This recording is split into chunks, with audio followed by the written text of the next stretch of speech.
علیکم، میں امداد سمرو۔ لاہور کے کور کمانڈر ہاؤس پر کس نے حملہ کیا، کس نے لوگوں کو اکسایا اور کس نے منصوبہ بنایا، سارے کردار سامنے آ گئے ہیں اور ثبوت سارے کے سارے عمران خان کے خلاف جمع کر دیے گئے ہیں، اور عمران خان کے خلاف ایک اور بڑی کارروائی تیار ہے۔ گرفتار ہیں، 8 دن کا جسمانی ریمانڈ عمران خان صاحب کا عدالت نے نیب کو دے دیا ہوا ہے، مگر یہ نیا کٹا عمران خان صاحب کے لیے کھل گیا ہوا ہے۔ اب یہ عمران خان صاحب کی کہانی ختم کر دے گا۔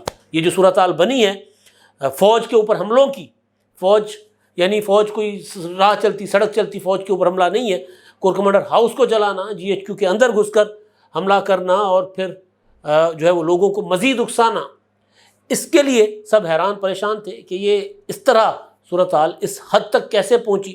تو اب ثبوت سامنے آ گئے ہوئے ہیں کہ یہ سارا کچھ منصوبہ بندی کے ساتھ کیا گیا تھا۔ عمران خان صاحب کے قریبی ساتھی عمران خان صاحب کی ہدایات کے مطابق اس سارے کچھ پر عمل کر رہے تھے۔ عمران خان صاحب نے گرفتاری سے پہلے یہ سارا بندوبست کر دیا ہوا تھا۔ یہ ساری چیزیں اب اداروں کے پاس آنا شروع ہو گئی ہیں۔ کچھ چیزیں منظر عام پر آئی ہیں، ہوشربا ہیں، بڑی خطرناک ہیں، اور وہ ہیں عمران خان صاحب کے قریبی ساتھیوں کی آڈیوز یا تحریک انصاف کے سرگرم لوگوں کی آڈیوز، متحرک لوگوں کی آڈیوز، کچھ وائس نوٹ ہیں، کچھ ٹیلی فونک کنورسیشن ہے۔ پی ٹی آئی پنجاب کی صدر یاسمین راشد کی عمران خان صاحب کے انتہائی قریبی ساتھی اعجاز منہاس کے ساتھ گفتگو، پی ٹی آئی کے سینیٹر اعجاز چودھری کی اپنے صاحبزادے علی چودھری کے ساتھ گفتگو، پھر امتیاز شیخ جو پی ٹی آئی لاہور کے صدر ہیں اگر میں غلط نہیں ہوں، ان کی صغیر وڑائچ نامی ایک پی ٹی آئی کے ٹکٹ ہولڈر کے ساتھ گفتگو، پھر عباد فاروق ایک پی ٹی آئی کے ٹکٹ ہولڈر ہیں، اور یاسمین راشد صاحبہ کا نام لے کر وہ ایک وائس نوٹ جاری کرتے ہیں کہ کور کمانڈر پہنچو، کور کمانڈر ہاؤس ہم پہنچ گئے ہیں، یاسمین راشد صاحبہ کا حکم ہے کہ ہم نے کور کمانڈر ہاؤس چلانا ہے۔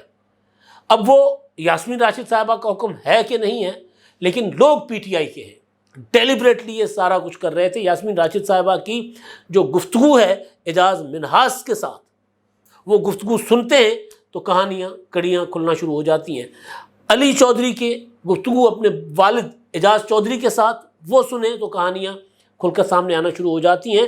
وہ جو تحریک انصاف کل شام سے یہ کہتی آ رہی ہے کہ جی ہمارا ان بلووں سے، ہنگامہ آرائی سے، فوجی تنصیبات یعنی میاں والی میں P A F Pakistan air force کی جو تنصیبات ہیں ان کے اوپر حملے ہوئے، آگ لگا دی گئی، باہر جو کھڑا ہوا ماڈل جہاز تھا اس کو، پشاور کور کمانڈر ہاؤس پر حملہ کیا گیا، پشاور کور کمانڈر ہاؤس کے سامنے وہ لگی ہوئی جو توپ ہے وہ گھسیٹ کر لے گئے، پشاور میں کیجولٹیز ہوئی ہیں، کور کمانڈر لاہور میں گولی چلی وہاں پر کیجولٹیز ہوئی ہیں، اسی طرح کوئٹہ میں ہوئی ہے، فیصل آباد میں گولی چلی ہے۔ تو یہ جو کچھ ہوا ہے اس سے بچنے کی کوشش کی جا رہی تھی، اس سے جان چھڑانے کی کوشش کی جا رہی تھی۔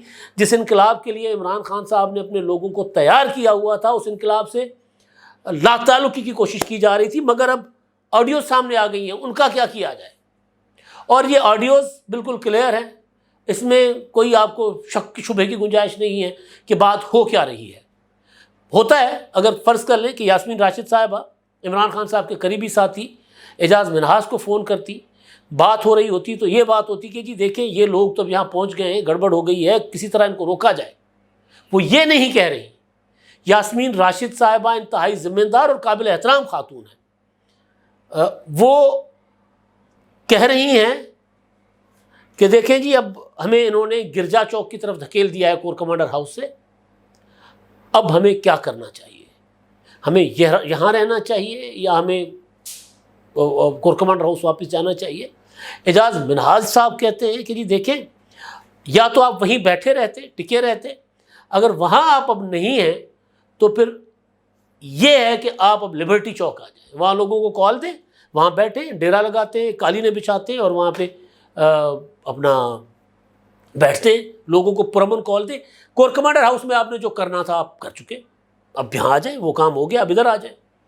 اب یہ جو منہاس صاحب ہیں یہ ریٹائرڈ گروپ کیپٹن، جو ہم نے سرچ کیا ان کا ریٹائرڈ گروپ کیپٹن ہے، پی ٹی آئی کے سربراہ گرفتار سربراہ عمران خان صاحب کے قریبی ساتھی ہیں۔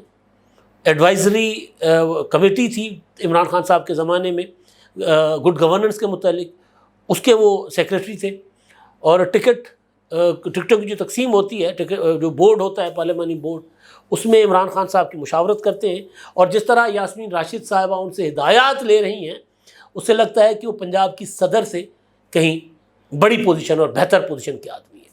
یہ ہو گئی ان کی بات۔ اعجاز چودھری کی ان کے صاحبزادے علی چودھری کے ساتھ جو گفتگو ہے، وہ کہتا ہے جی میں نے آپ کو کچھ چیزیں بھیجی ہیں، وہ کہتے ہیں دیکھ لیجئے گا، باقی باتیں، لیکن جو اصل بات ہے وہ یہ، اعجاز چودھری صاحب کہتے ہیں کور کمانڈر ہاؤس میں تو ہم نے سارا جلا دیا، ہم نے وہاں گملہ تک نہیں چھوڑا، کیونکہ اعجاز چودھری صاحب وہاں موجود تھے، عمران خان صاحب کے بھانجے حسان نیازی وہاں موجود تھے، کراچی والے جو عالمگیر خان صاحب وہ وہاں موجود تھے، کراچی والے MNA فکسٹ والے وہ وہاں موجود تھے، محمود الرشید صاحب موجود تھے۔ اچھا آگے چلتے ہیں، خواجہ طارق رحیم کی کسی ہاشم نامی شخص سے گفتگو ہے، وہ کہتے ہیں کہ جی GHQ کے اندر جو ہے وہ اتنے لوگ جو ہیں 8 لوگ پتہ نہیں کتنے لوگ جو ہیں وہ مارے گئے ہیں۔ اب ایسا واقعہ ہوا نہیں ہوا، لیکن بہرحال وہ انسٹیگیشن اس میں نظر آ رہی ہے کہ لوگوں کو اشتعال دلوانے والی باتیں ہو رہی ہیں۔ امتیاز شیخ جو ہیں ان کو صغیر وڑائچ نامی شخص فون کرتے ہیں شیخو پورہ سے، وہ کہتے ہیں کہ جی ہمارے لیے کیا حکم ہے، ہم نے شیخو پورہ میں احتجاج کرنا ہے، یا ہم نے سنا ہے کہ سارے سب کور کمانڈر ہاؤس پہنچے ہوئے ہیں تو ہم نے وہاں پہنچنا ہے۔ تو امتیاز شیخ کہتے ہیں کہ آپ کور کمانڈر ہاؤس پہنچے۔ اب ان میں کوئی بھی بندہ جو ہدایات دے رہا ہے وہ عام کارکن نہیں ہے۔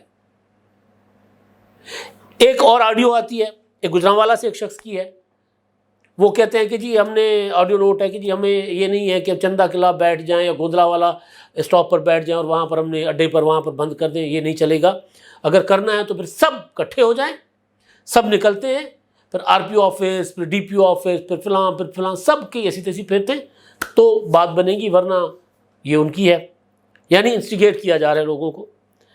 عباد فاروق نام کی جو شخصیت ہیں، ان کی ایک آڈیو آئی ہے، وہ یہ کہہ رہے ہیں کہ جناب سب پہنچے کور کمانڈر، اپنا ہم بھی پہنچ گئے ہیں، سب پہنچے، یاسمین راشد صاحبہ کا حکم ہے، یہاں پر اعجاز چودھری پہنچے ہوئے ہیں، محمود رشید پہنچے ہوئے ہیں، اور یاسمین راشد صاحبہ کا کلیئر حکم ہے کہ جی کور کمانڈر ہاؤس کو جلانا ہے۔ وہ کہتے ہیں عمران خان صاحب کا امتحان ختم ہو گیا، ڈاکٹر صاحبہ، یاسمین راشد صاحبہ کا کہنا ہے اب ہمارا امتحان ہے، لہذا پہنچے سب ادھر۔ اب یہ ساری چیزوں کے بعد ظاہر ہے کیا ہونا ہے، ریاست کیا کرے گی؟ پروٹیسٹ کر لیں، سڑکوں پر بیٹھ جائیں، دھرنے دے دیں، ٹھیک، یہ والی چیزیں یہ کیا ہے؟ یہ احتجاج نہیں ہے۔ یہ عمران خان صاحب نے ذہن میں جو بنایا ہوا تھا کہ پاکستان سری لنکا بنے گا، اس کو ثابت کرنے کے لیے عمران خان صاحب یہ کر رہے ہیں۔ ریڈیو پاکستان جل گیا، پشاور میں ایمبولینس سے لوگوں کو نکال کر جلا دیا گیا، گولی چلی، پشاور میں بیچارے کارکن ایندھن بنے، شہید ہوئے، مارے گئے۔ کیا ہوتا ہے پولیٹیکل ورکر بیچارہ جو لیڈر کے پیچھے چلتا ہے اور لیڈر آگ میں جھونک دیتا ہے اور خود چھپ جاتا ہے۔ کوئی ایک لیڈر KPK میں آپ دکھائیں کہ ان کو جو ہے میدان میں کھڑے ہو کے یا ان کو روکے یا ان کے ساتھ کھڑے ہو کر لڑے، کوئی ایک لیڈر، کوئی نہیں۔ پنجاب میں کوئی ایک لیڈر جو ہے وہ کور کمانڈر ہاؤس میں تو تھے، باقی جہاں جہاں وہ تھے وہ اس طرح ان کو روکنے میں آپ کو نظر آ رہے ہو، کہیں نہیں۔ اسلام آباد میں ابھی بھی سری نگر ہائی وے پر وہاں پر معاملات گڑبڑ ہے، اسلام آباد میں بھی پولیس بلا لی گئی ہے۔ اب ہونے کیا جا رہا ہے؟ یہ ویڈیوز آڈیوز کا میں نے آپ کے سامنے ذکر کر دیا۔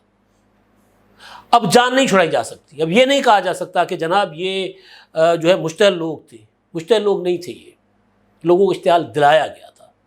بالکل اس میں کوئی شک نہیں ہے کہ پولیٹیکل ورکر جب اس کے قائد گرفتار ہوں تو وہ غصے میں ہوتا ہے، اشتعال میں آ جاتا ہے، لیکن اس کے اشتعال کو پالا جاتا ہے، کنٹرول کیا جاتا ہے۔ میں نے بار بار مثال دی ہے کہ بھائی اس ملک میں لیڈر گرفتار ہوئے ہیں، کوئی پہلی بار نہیں ہوا۔ یعنی آج عمران خان صاحب کو نیب عدالت میں پیش کرنے کے لیے پولیس لائن میں جو نیو گیسٹ ہاؤس ہے اس میں نیب عدالت لگائی جاتی ہے، کیونکہ یہ خبریں چل رہی ہیں کہ جی چلے عمران خان صاحب کو نیب اپنا حراست سے چھڑوا لیں گے، یہ تک منصوبے بن رہے ہیں۔ اب اللہ نہ کرے ایسا اگر ہوتا ہے تو اس کا نقصان کس کو ہوگا؟ ابھی تک عمران خان صاحب کو جو نقصان ہو چکا ہوا ہے پولیٹیکلی، وہ ڈیمیج نہیں، اپنے وہ کنٹرول نہیں ہو سکتا وہ ڈیمیج۔ میں پہلے بھی کہا ہے، دوبارہ کہتا ہوں، 14 اور 15 مارچ کو میں نے کہا تھا، کل بھی کہا تھا، آج بھی کہا تھا، اب پھر کہہ رہا ہوں کہ ریاستوں کے لیے یہ مناظر جو ہیں وہ بھولنے میں زیادہ وقت نہیں لگتا، قومیں آگے نکل جاتی ہیں ان جھٹکوں سے، لیکن جو یہ کر رہے ہوتے ہیں وہ ان کی کہانی وہاں سیاسی کہانی ان کی وہاں ختم ہو جاتی ہے. اس کے بعد وہ اٹھ نہیں پاتے. عمران خان صاحب کی کمر ٹوٹ گئی آج کل جو کچھ ہوا. کور کمانڈر ہاؤس میں لوگ گھسے ہیں, چیزیں اٹھا رہے ہیں. ایک بندے نے وردی پہن لی کور کمانڈر کی, وردی پہن کر اور خطاب فرما رہے ہیں. کچھ تصویریں ویڈیوز شیئر ہو رہی ہیں. سوشل میڈیا اس طرح تو نہیں چل رہا, لیکن جتنا بھی لوگ یوز کر رہے ہیں وہ ویڈیوز چل رہی ہیں واٹس ایپ, اپنا فیس بک, واٹس ایپ وغیرہ پر. ترکی میں جب فوج کو کر رہی تھی اور اس وقت جو فوج کے اوپر حملے ہو رہے تھے, پیٹرول بم پھینکے جا رہے تھے, یہ کر رہے تھے, لکھا ہے جی نکلو عمران خان کی جان بچاؤ اور یہ کرو, یعنی فوج کے اوپر حملے اس طرح کرو. تو عمران خان صاحب پاکستان کے وزیر اعظم بننا چاہتے ہیں, تو یہ جو پاکستان عمران خان صاحب بنانے جا رہے ہیں, اس میں وزیر اعظم کیسے بنیں گے؟ مجھے اچھی طرح یاد ہے آصف زرداری صاحب جب صدر تھے اور جب صدر نہیں تھے, جب جیل میں تھے, تب بھی اگر میڈیا سے گفتگو کرنے آتے تھے وہ کہتے تھے کہ جی ہم نے اس ملک میں رہنا ہے. کچھ قوتیں ہیں جو پاکستان کو شام, لبنان اور لیبیا بنانا چاہتے ہیں, افغانستان بنانا چاہتی ہیں, مگر وہ کہتے تھے کہ ہم 22 کروڑ لوگ ہیں, ہم کہاں جائیں گے؟ ہمارے پاس یہ آپشن نہیں ہے کہ ملک چھوڑ کر چلے جائیں اور پیچھے ملک کو لیبیا بننے دیں. یہ چیز عمران خان صاحب کے ذہن میں نہیں ہے کہ 22 کروڑ 23 کروڑ 24 کروڑ کا ملک ہے, اس میں یہ والا جو مناظر ہیں, یہ والے مناظر اچھے نہیں ہیں. ملک کے لیے تو بالکل بھی اچھے نہیں ہیں, لیکن عمران خان صاحب کے لیے تو ان کی کہانی ختم ہو گئی ان مناظر سے. جو ویڈیوز آڈیو سامنے آئی ہے. اب 8 دن کا آج ان کا جسمانی ریمانڈ ہو گیا. اب جسمانی دیکھیں, آج ایک اور چیز بھی ہوئی ہے. عمران خان صاحب کی نااہلی کے لیے جو ٹیریان کی بنیاد پر, کہ ٹیریان ان کی بیٹی, ان کو انہوں نے اون نہیں کیا ہوا اور وہ ان کو ظاہر نہیں کیا ہوا اپنے کاغذات میں, الیکشن کے جو ہوتے ہیں دستاویزات اثاثوں میں, انہوں نے ڈکلیئر نہیں کیا ہوا بیٹی کو, اپنے جو متعلقین ہوتے ہیں, تو وہ عمران خان صاحب نااہل ہیں, نااہل کیا جائے ان کو. آج پہلے خبر آتی ہے, اس پر میں اگلی ولاگ میں بات کروں گا, پہلے خبر آتی ہے کہ اسلام آباد ہائی کورٹ نے جو ہے وہ درخواست ٹیکنیکل گراؤنڈز پر مسترد کر دی کہ جی عمران خان صاحب آج کل تو نہ ایم این اے, نہ ایم پی ہیں, نہ کسی اپنا عوامی عہدے پر ہیں, تو لہٰذا یہ درخواست بنتی نہیں, پٹیشن خارج. کچھ دیر کے بعد اس کی تصحیح آتی ہے, اعلامیہ آتا ہے اسلام آباد ہائی کورٹ سے کہ وہ غلطی سے اپلوڈ ہو گیا تھا, یہ فیصلہ نہیں تھا, 2 جج صاحبان کی رائے تھی, چیف جسٹس صاحب نے بینچ بدل دیا, دوسرا بینچ بنے گا. تو یہ میسج ہے وہ جو میں کہہ رہا ہوں نا کہ عمران خان صاحب کی کہانی اب ختم ہو گئی, سیاسی کہانی. 8 دن کا جسمانی ریمانڈ. آپ, یہ تو عمران خان ہے, آپ یاد کریں شہباز گل کا 2 دن کا جسمانی ریمانڈ لیا گیا تھا اور اگلے ہی لمحے سیشن کورٹ نے جسمانی ریمانڈ ختم کر دیا تھا. جو متعلقہ عدالت نے ریمانڈ دیا تھا, اگلے لمحے سیشن جج نے کہا ریمانڈ نہیں بنتا, ختم, جیل بھیج دو. اس کو پھر چیلنج کیا گیا تھا. یہی کچھ فواد چودھری کے لیے ہوا تھا. جتنی بھی پی ٹی آئی کی لیڈرشپ گرفتار ہوئی ہے ان کو عدالتوں سے ریلیف ملا ہے, اور کسی کو بھی اتنا لمبا ریمانڈ جو ہے پولیس کو کسی لیڈر کا اتنا لمبا ریمانڈ پی ٹی آئی کے لیڈر کا نہیں ملا. عمران خان کو 8 دن کے ریمانڈ پر بھیجا گیا ہے. چیزیں بہت کلیئر ہیں کہ جو رعایات تھی وہ ختم ہو گئی. میں کہتا تھا ایک بات کہ عدالتوں کی لمٹس ہیں رعایت دینے کی. عمران خان صاحب عدالتوں کو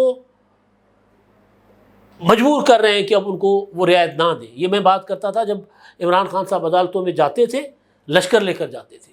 جب عمران خان صاحب نے 14 اور 15 مارچ کیا, جب عمران خان صاحب نے 18 مارچ کیا, تب میں کہتا تھا. آج تو ساری چیزیں آگے ہو گئی. اب شاہ محمود قریشی صاحب جو ہیں وہ آج گرفتار کر لیے گئے, اسد عمر آج گرفتار کر لیے گئے, عدالتوں کے اندر سے اٹھائے, عدالتوں سے مراد کے عدالتی احاطوں سے اٹھائے گئے. شاہ محمود قریشی صاحب اپنا اسلام آباد ہائی کورٹ سے تو چکمہ دے کر نکل گئے پولیس سے, لیکن پیچھا کرتے ہوئے ریڈ زون میں جا کر ان کو گرفتار کر لیا, دھر لیا گیا. فواد چودھری صاحب نے حفاظتی ضمانت لی اور ٹویٹ کر رہے ہیں کہ جی میں نے حفاظتی ضمانت لی ہے, لیکن مجھے سپریم کورٹ کے باہر, میں یہاں پر عمران خان صاحب کے گرفتاری کے خلاف پٹیشن دائر کرنے آیا ہوں, اور سپریم کورٹ کے باہر مجھے گرفتار کرنے کے لیے یہاں پولیس کھڑی ہوئی ہے. یہ چیزیں جو ہیں ہونی تھی. ایک جو وقت ہمیشہ ایک سا نہیں رہتا. کبھی آپ کا کنٹرول ہوتا ہے، کبھی آپ کنٹرول کھو دیتے ہیں چیزوں کے اوپر سے۔ سیاست جو اپنی مٹھی میں بند کر کے بندہ سیاست کرے وہ سیاست کر سکتا ہے، جو بندہ سیاست کو اس طرح کھیلے جس طرح عمران خان صاحب کر رہے ہیں، یہ سیاست نہیں ہوتی۔ مولانا فضل الرحمان صاحب کی پریس کانفرنس ہوئی ہے، وہ کہہ رہے ہیں میں یہ پہلے دن سے کہہ رہا تھا کہ یہ پاکستان کی سیاست کا غیر ضروری عنصر ہے عمران خان صاحب، تو ان کو سیاست میں ہونا ہی نہیں چاہیے تھا۔ پابندی کی مطالبہ کر رہے ہیں، بات کریں، مریم نواز صاحبہ یہ بات کر رہی ہے پابندی کی، بات اس طرف جائے گی۔ یہ جو مناظر ہیں، آج تک کسی پولیٹیکل پارٹی نے اس طرح نہیں کیا، اس طرح کی چھوٹے کسی واقعے پر، چھوٹا واقعہ ہوتا ہے، گرفتاری پاکستان کے وزیر اعظم کی گرفتاری نہیں ہونی چاہیے، قابل افسوس، قابل مذمت ہے، اس طرح نہیں ہونا چاہیے۔ سزا ہو، مقدمہ کریں، سزا ہو، سزا دیں اور پھر جیل بھیجیں۔ ٹرائل اور انویسٹیگیشن کی اسٹیج پر گرفتاری نہیں ہونی چاہیے، ہو گئی ہے، ماضی میں ہوتی رہی ہے، ماضی میں ایسا نہیں ہوا، اب یہ ہو رہا ہے، تو پھر جو ماضی میں نہیں ہوا آگے چل کر وہ بھی ہوگا، اور وہ بڑا ظاہر اچھا نہیں ہوگا۔ پولیٹیکلی میں بات کر رہا ہوں، سیاسی طور پر وہ پھر اچھا نہیں ہوگا۔ تو جو کور کمانڈر ہاؤس چلا ہے اس کی کہانی کھل گئی ہے اب کہ یہ کیسے جلا ہے، کس نے جلایا، کون تھا اس کے پیچھے، کون سے ذہن کار فرما تھے، اور یہ رد عمل تھا غصے کا جو فوری رد عمل ہوتا ہے وہ تھا، یا یہ پلان کیا گیا تھا کہ کارکنوں کے فوری رد عمل کو، ان کے غصے کو اس طرف دھکیلنا ہے۔ یہ چیزیں کھل کر سامنے آ گئی ہیں۔ اب تحریک انصاف، عمران خان صاحب، یہ جو ان کے دامن پر اب ایک بڑا داغ لگا ہے اس سے جان نہیں چھڑا سکتے، اور یہ ہو سکتا ہے کہ عمران خان صاحب کو سیاست سے باہر کرنے کی ایک بڑی وجہ بنے۔ اب تک کے لیے اتنا ہی، اللہ حافظ۔